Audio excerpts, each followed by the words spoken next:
Welcome, friends, to GameMasters Studio, where we talk shop about running tabletop role-playing games. With us today is Jared and Ed, with your host, Jerry.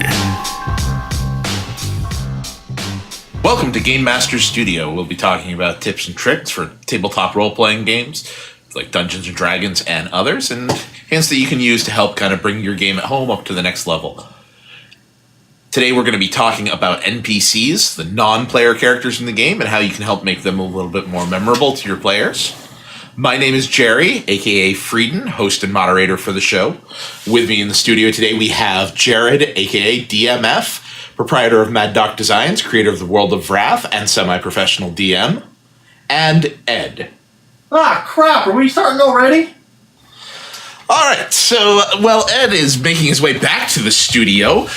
We're going to be discussing NPCs today, like I said, non-player characters, everybody but the people who are sitting across the table from you.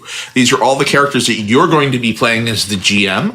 This is not exclusively about villains. We will be talking about villain and antagonistic characters in their own episode a little further down the road. Today we're just talking about, in general, the people in the world around the players, how they make it up, and what you can do to make it a little more interesting than, say, interacting with somebody in a video game who says the same line over and over again. So, I am Job. Yay. I am Job. Welcome to Corneria. The princess has been kidnapped. My name is Amiga Montoya. You kill my father, prepare to die. All right. Well, that's a good line. Yeah. But he says it a lot.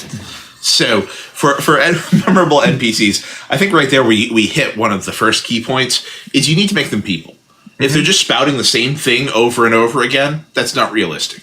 You should have people. You don't need to know the details of every single person they interact with, but they should have some depth to their personality.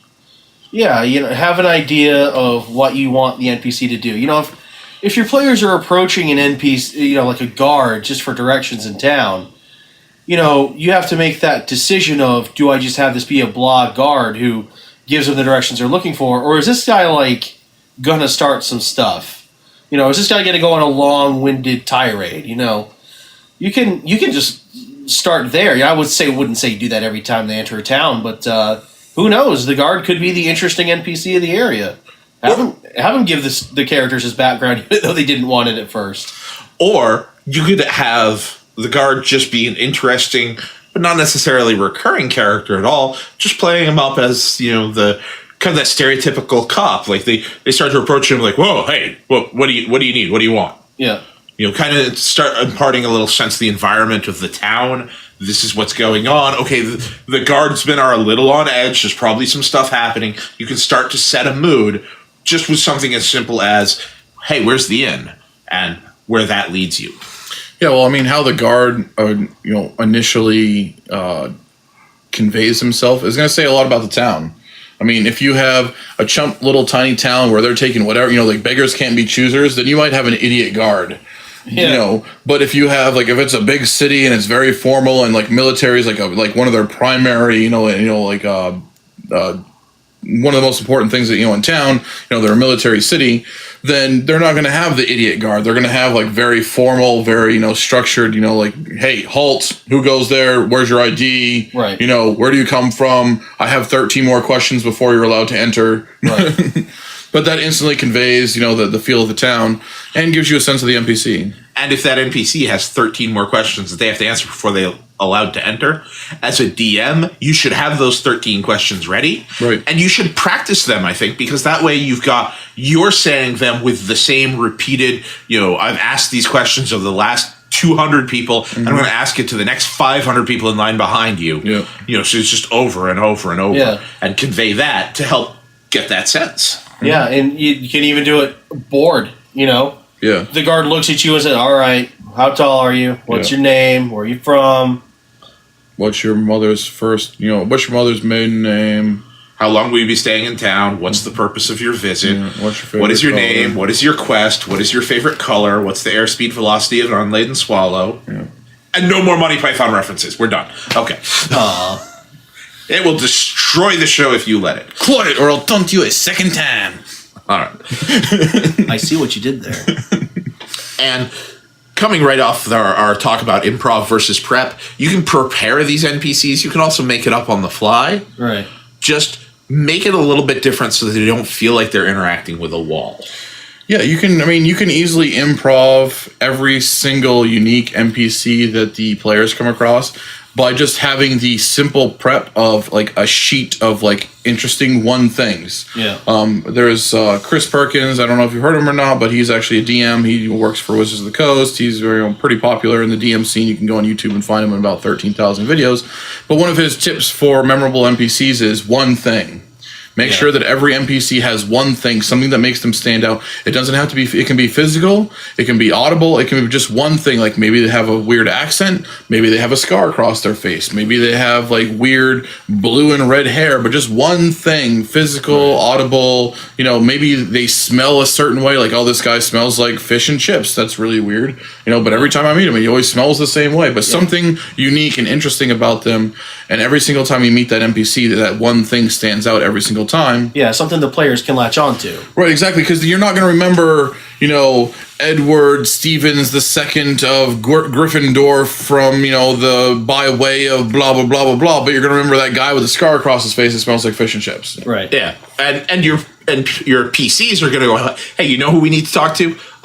Fish and chips guy. Yeah. Yeah. They'll never remember his name. Well, you might have the one that writes it down, but you got to give your NPCs that thing, like that memorable thing. It doesn't have to be great; it just has to be something. Yeah, something for them to make a mental, connection to. So in the going forward, they have that hook, that trigger, and if you just have a piece of paper with like 15 different things that you've just like, okay, well, this, what if I have a guy that has a scar across his face? What if I have, a girl that puts up on her, she's got, some jitter in her hand, so her makeup's her lipstick's always going across her face. This guy smells like fish and chips. This guy smells like this. This person looks like this. This person has this hair. And just a huge list of that. Then you have the ability to just improv a unique character with one memorable trait. Every single, like, okay, what's this card look like? Well, he looks like blah, blah, blah, average Joe Schmo, and has one gold eye and one blue eye. Oh, well, I'm not going to forget that. Right. And I'd like to add on to the whole improv thing. A lot of my memorable NPCs are from improv. A lot of times when people say, I'm going to go see this guy, I want to go to the shop, I'll roll, say, on a D20, and if I get like maybe a 15 or better, 16 or better, then I'll make the NPC somewhat unique. Most of the time they're like, I'm going to go to the weaponsmith, I'm going to try to buy a weapon. Okay, we do the transaction. But every once in a while, I get that high roll or the roll that I'm looking for, and I say, all right, this guy's a player in town, so I'm going to give him a tick or a voice or something that is going to make him memorable. So they say, oh, well, we'll go back to him later. Mm-hmm. And he might never turn out to be something that they ever have to go back to him for, but they remember him. Right. Or he could be a plot hook. Mm-hmm. Yeah, and this is also where I think I mentioned before my improv sheet that I always keep as a game master. So if I have to make a name up or make a character up on the fly, I jot it down. So later on, if the players need to come back, like, oh, what was that guy's name? I can pull it up and go, oh, this is the name I made up off the top of my head 4 sessions ago. Yeah. Because I wrote it down and kept track of that. And that's another good point, is name them. Yes. The name is a powerful thing. So if PCs meet a new NPC and you say this is their name, or you announce them, this is their title, this is, Chief Hruguk of the, Bear Clan or something, they're going to say, okay, Chief Hruguk, he's going to be important. We got to talk to him. Naming them is a big deal. And on the flip side, if you make a unique or memorable NPC and you give them a name, like Jerry just mentioned, you should write it down. I can't say how many times early in my GMing career I've given them the name and then not written it down, and then the next session the players are like, who is that one guy we talked to? And I'm scratching my head like, I don't remember what name I gave him. Who is that one guy we talked to? It's definitely an important tip. Well, I think we've actually even mentioned it in a previous podcast, which is that important. Do it. And if you're going to use these unique traits, write the name and the unique trait down along with it. because otherwise you might start thinking of them as separate people. Like, I got this name written down. No, the guy with the gold eye. Like, I don't remember who had the friggin' gold eye. Right. And you can also use these to help build environments, help build atmosphere, especially with names. Party rolls into town. Hey, we need to rest somewhere. Oh, well, you're going to want to go down the street, hang a left, take the next right, and there's the Prancing Pig Inn. Talk to Sal there, tell him Dave sent you. He'll hook you up with a good room. Right. You know, and then as long as you note that these are who these people are, okay, now you know that this is kind of a knit community. People are kind of watching each other's backs. You got a little bit of what's going on. Yeah. And in smaller communities, remember that you can recycle last names a little bit more liberally, too, because it's usually only going to be so many families that live in this area. So you don't have to worry about, like, oh, well, you got so-and-so Smith and so-and-so this and so-and-so that. Like, okay, well, this... You know, like this whole district of town, or, you know, this small village or whatever, like, you know, there's about 18 Smiths and about 47 Johnsons, but... And a few Saxville Baggins. Yeah, so, you know, you can regurgitate that, and that gives you that feeling of it being a small town. If they hear 14 different first names, but only 2 different last names the entire time they're in the village, like, oh... Yeah. We're in West Virginia. Oh... Okay, we're in friendship. Gotcha. Nothing against West Virginia. It's just, you know, screw West Virginia. Everything against friendship. Yeah. All right. Don't alienate our listeners there, fellas. I didn't say what state. Oh, I did. Never mind. I was going to try to weasel my way out of it, but I figure I'll just move on instead. But coming to family relationships, I think another way to add some memorability to NPCs is to have that relationship between them. Mm-hmm. I often will have, in my games, there'll be the innkeeper and his family will be the staff of the inn. Right. So, you know, you get to be friends with the innkeeper and somebody is bullying one of the wait staff. Well, that turns out that's his son or his cousin or his brother-in-law or something like that. Right. Which helps, you know, build community, helps connect on, and also for plot hooks. You go to the barkeeper and he says, "Hey, I need your help. My brother's in trouble." That's something very natural. You would want to help out your brother, and your PCs will have already met this person's brother, so they know, okay, yeah, we need to help that guy. Mm-hmm. Right. The guy who hooked us up with the really good bottle of wine. I think another good trip for making memorable NPCs or even, you know, factions of NPCs is accents or dialects that you can try to add to your character. Like in this one particular town, maybe everyone in this one town has a southern accent just because that's the region that they're in. Or maybe one particular family has a southern accent while another prominent family in town has kind of like a little bit of a French accent. But, you know, you can add that. You can use that, you know, within families. You can use that specifically for characters. You can use it within towns or entire regions or even races. Like in my, you know, in Wrath, I try to stick primarily, it's not a rule, but I try to stick.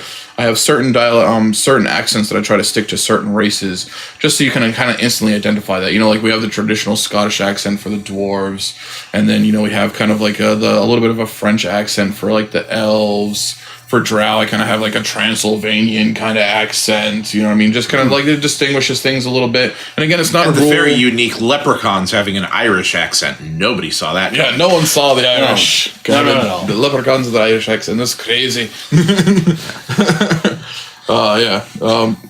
Which can also come up into play later on when they're wandering around, you know, a town of dwarves and they hear somebody who's talking around like this. You can tell pretty quickly that they ain't from around here. Yeah, you ain't from around here, are you? Yeah.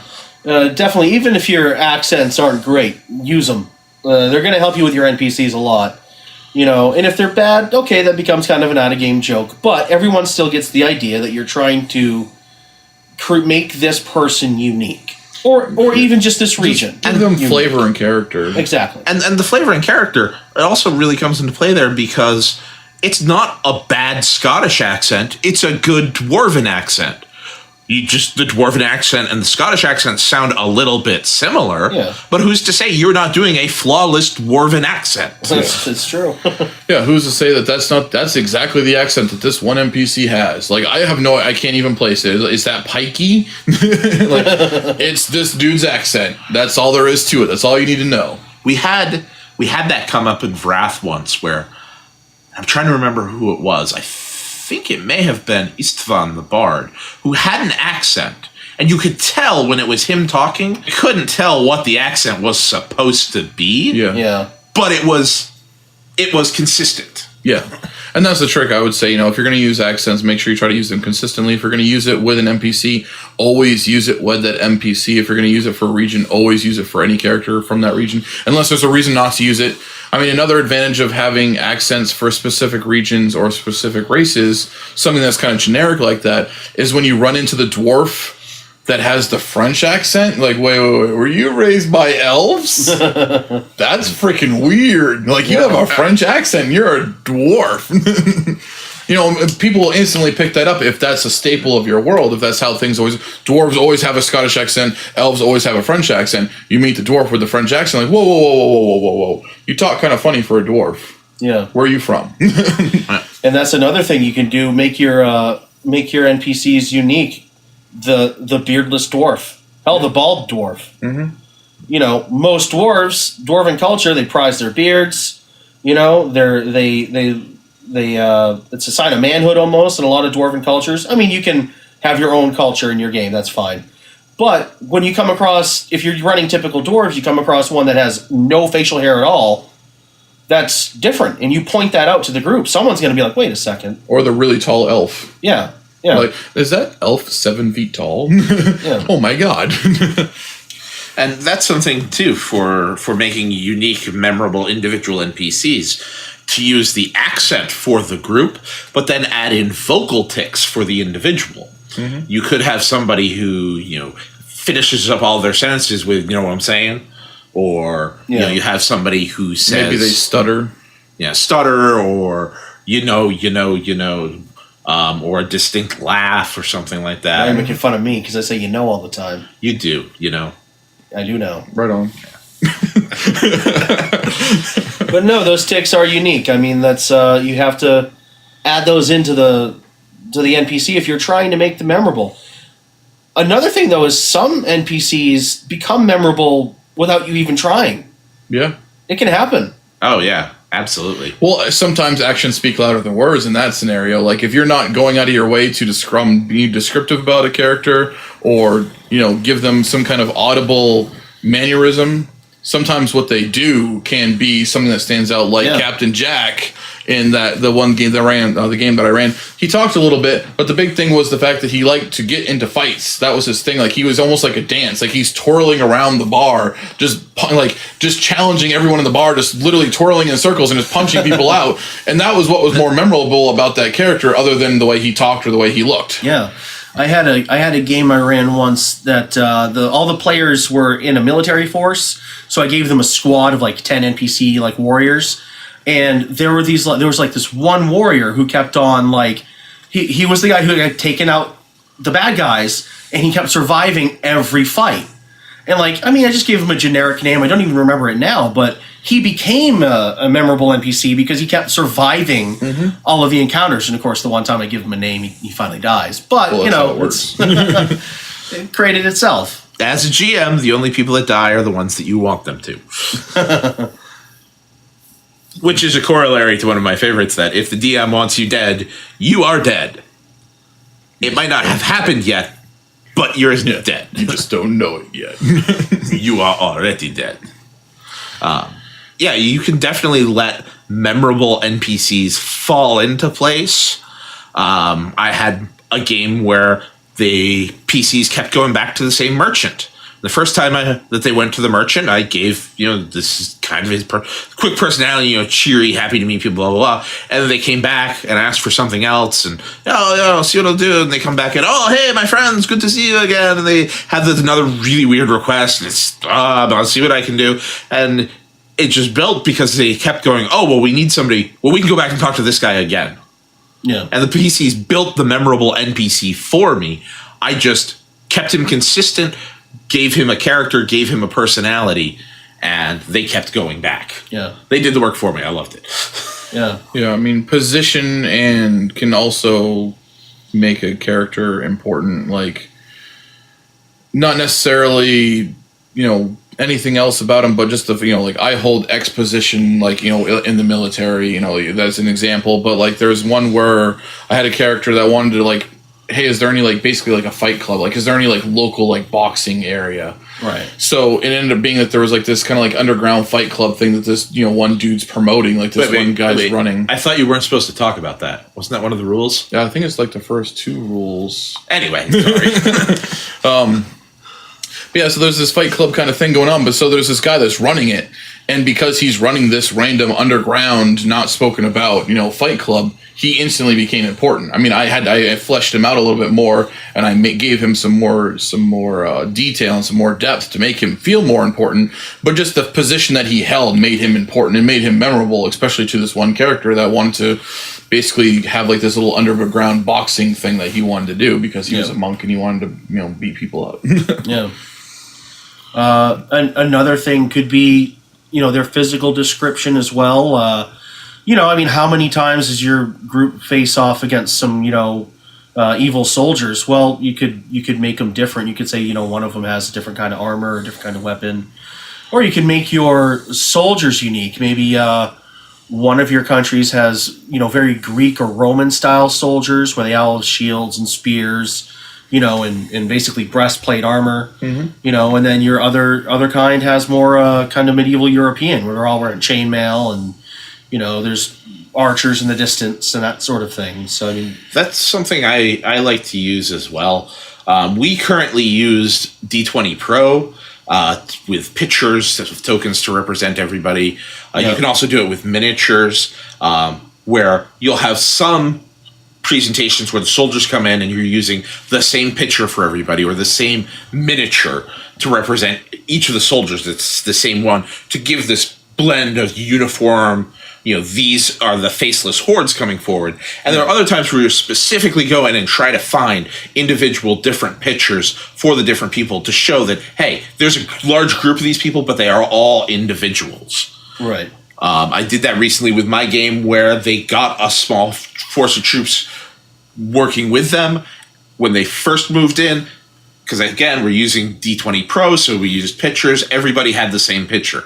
And then as they started to get to know these people, they met them, they learned their names, they got personalities, they started getting unique pictures. So rather than seeing, oh, that's, bandit number 1, it's, oh, it's that guy. Yeah, I know him. Hey, dude, how's it going? Right. Yeah. Yeah, physical description of your NPCs is always going to be a very big thing that's going to help make them stand out, especially if you're doing like the one unique trait.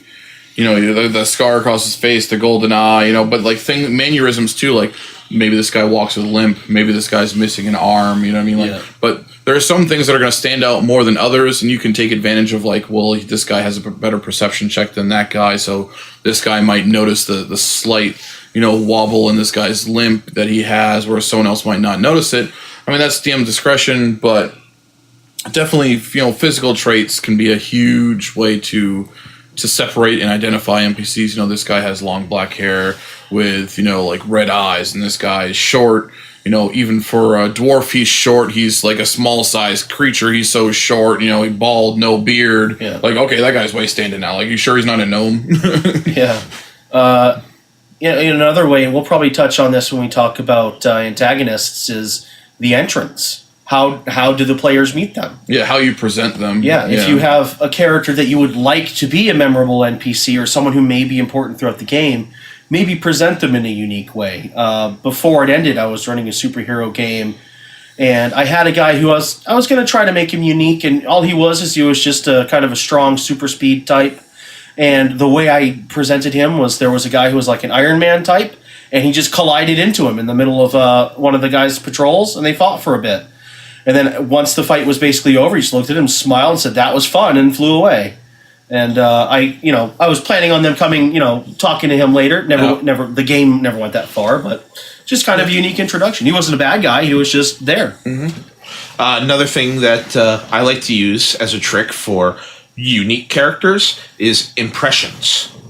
Mm-hmm. If you're doing a bad Christopher Walken impression when you're describing how the Archmage is talking, it's going to give your players this image in their heads, and that's going to stick with them. And they may go, "Oh, we need to go talk to the Christopher Walken guy. What was his name? Right. So that they can remember it, and you can do some of those celebrity impersonations or like the voices to be memorable for your players. Indeed. Yeah, I think introductions, like you said, is a big thing. Not just for big baddies, but also for regular NPCs. Just how you portray somebody. You just set the scene for something. Like again, like coming back to how we first started with the guard. Like, okay, is the guard slouching and leaning on his pole arm that he's mandated to carry, or is he at attention all day in the middle? It's noon, the sun's beating down, it's like 150 degrees out, but he's still standing at attention, proud as can be, or seemingly as proud as can be, or is he taking a nap? Like just how you first introduce, how you first describe that character, not just physically what he's wearing, what he looks like, but how he's how he's standing, how he's acting, what he's doing. That can really like set the tone for a character itself. His whole personality. Has the guard tackled somebody who's smaller than him and is crying on the ground while the guard punches him? Yeah. Is he? Okay, so he's a bully. Yeah. Yeah. Those. Yeah, and there's plenty of different tricks. I had one, but I lost it. Oh. Not losing NPCs is a good trick. This is why we're supposed to be writing stuff down. I guess compounding on the kind of the body language that the player has or the NPC has, you could, in say like a sea of ordinary NPCs, you could bring out kind of a unique one. I had a game, they uncovered a slave trade, and the next day after they took him over to the local church to make him better, there was one who was kind of up and about better than the rest of them, who was a little bit stronger, and I just kind of had him buzzing around trying to help everybody out. So immediately I was just saying, yes, there's one that's stronger and he's able to help out. And it turned into an NPC that they started talking with. And I said, you know what, this is a good opportunity. I'll throw, something in here that helps the group out. And it did. And then he later became an NPC. Another thing you can do is add emotions to the players. This guy was a former slave. He had just been basically nailed into a box for at least a week, and now he was finally free. And even though he was helping the player characters out, one of the players who I knew would latch onto it, I told him, I had him roll a perception check, and when he made it, I said, you can tell that this guy is putting on an air that he's fine, but deep down there's something else going on. And just that one sentence made him care about that NPC so much more. Mm-hmm. He's gone back and checked on him multiple times while they were in the city because, he felt something for him. Yeah, NPCs are people too. They have to have personalities and feelings. And actually, that reminded me of the other important thing for memorable NPCs. Don't leave them static. Yep. You bring them in. You introduce them. You give a sense of what's going on. Here's who this person is. Here's the life they're living. Now, and then a few sessions down the road, things change. Right. That can be, I'm coming to you for help because I'm in a bad situation, or it could be, something really good happened. We're adding an expansion onto the inn. Business has been going great. Hey, how are you guys doing? Right. You make those little changes, and it helps build your world as something that changes and evolves and grows and is an organic thing that the PCs are a part of. Yeah, another thing you can do to help flesh out an NPC and to give them more of a realistic feel at the table is to not just role play their voice, not just talk in character, but also to portray their body language. If they're a high status individual, straight, have good posture, chest puffed out a little bit, hands on the lapels, chin up.